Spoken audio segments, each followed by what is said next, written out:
গণধর্ষণের শিকার উপজাতি মহিলা। ধলাই থানা এলাকার খালাকালের জঙ্গলে গণধর্ষণের শিকার হলেন খালাকাল রিয়াংপুঞ্জির উপজাতি মহিলা। এ নিয়ে মঙ্গলবার ধলাই থানায় 4 জনের বিরুদ্ধে ধর্ষণের অভিযোগ এনে এক এজাহার দায়ের করেছেন মহিলা। দুপুর 1টার দিকে জঙ্গলে জুম চাষে কাজ করার জন্য একজন মহিলাকে সঙ্গে নিয়ে কাজে যাচ্ছিলেন।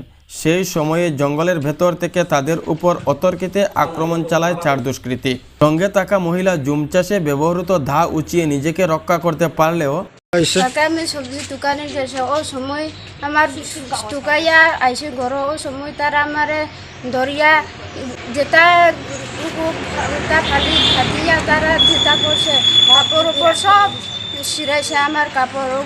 ও সময় আমার ধরিয়া লাইলা করিয়া আমার সব শরীর বেদনা রেড করছে তারা আমার।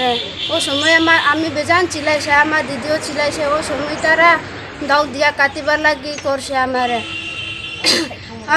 আর বাচ্চা মানুষ আছে, ও বাচ্চা মানুষ ও চিলাইয়া আমার চিলাইবার তারা শুনিয়া চিলাইছে। ও সময় তারা বাগিছে। অত্যন্ত দুঃখের বিষয়, গতকাল অর্থাৎ সোমবার অনুমানিক দুপুর 1 ঘটিকার সময় শেরাতল জিপির কালাকাল রিয়াংপুঞ্জির 2 রিয়াং বোন যখন নিজ পুঞ্জিতে যখন সবজি তুলতে গিয়েছিল, 4 জন মিলে ওরা গ্যাংরেপ করেছে।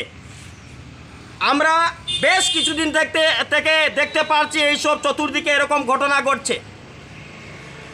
যারা এইসব ঘটনা করছে তাদেরকে ঠিকমতো তারা শাস্তিও পাচ্ছে না, আমাদের বরাক ভ্যালির যারা এই জঘন্য কাণ্ডে জড়িত তাদের।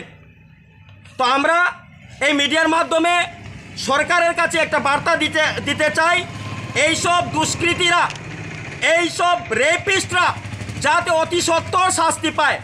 বর্তমানে 2 জন জেল হাজতে আছে, ওখানকার পাবলিকরা ধরে জেলে পাঠিয়ে আরও 2 জন পলাতক আছে, তাদেরকে অতি সত্বর যাতে জেলে দেওয়া হয় এবং কঠোর থেকে কঠোরতম শাস্তি দেওয়া হয়।